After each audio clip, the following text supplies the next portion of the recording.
Do you know what disease mongering is? It's probably happening to you and you don't even know it. It's something that looks helpful on the surface. The pharmaceutical companies are intentionally filling you with fear. They make it seem like they're just providing awareness and that they want to help. Let's do a quick deep dive about something that looks helpful on the surface, but is really deeply strategic underneath. And you might have noticed the shift. Fewer product-heavy commercials screaming brand names, more awareness ads, screening campaigns, emotional storytelling, celebrity partnerships talking about the hidden health risks you might not know you have. It's not just good marketing either. There's a methodology behind it. It's often called disease awareness marketing. Critics call it disease mongering. The strategy is really simple. Expand the patient pool before you ever mention a drug. But how on earth would you do that, pray tell? By broadening definitions, highlight vague symptoms like low energy, mild anxiety, trouble sleeping. You create urgency around screening. You make people wonder if something's really wrong with them.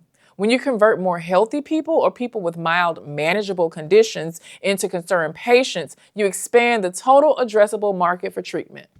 And the numbers back this up. Studies show that about 10% increase in advertising exposure leads to roughly a 5% increase in prescriptions.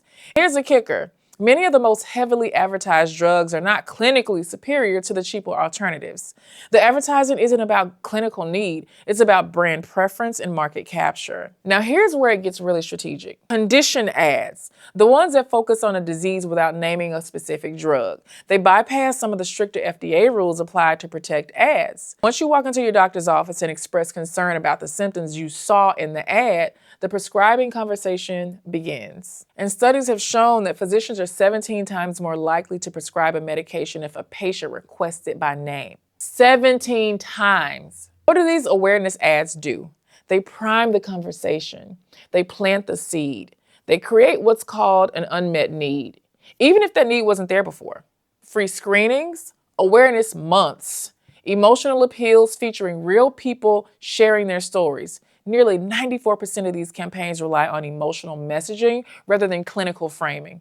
They're designed to make you feel something, not necessarily inform you of something. It's effective.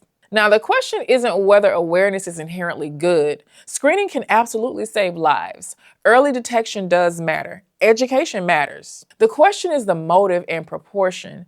Are we identifying disease early and helping people get treatment that they genuinely need? Or are we just expanding diagnostic boundaries to drive market growth? When pharma shifts from product ads to cultural health campaigns, when they sponsor NFL partnerships and entire Super Bowls and run PSAs that feel like public service, it doesn't mean the marketing has stopped. It's just evolved. It got smarter and far harder to regulate.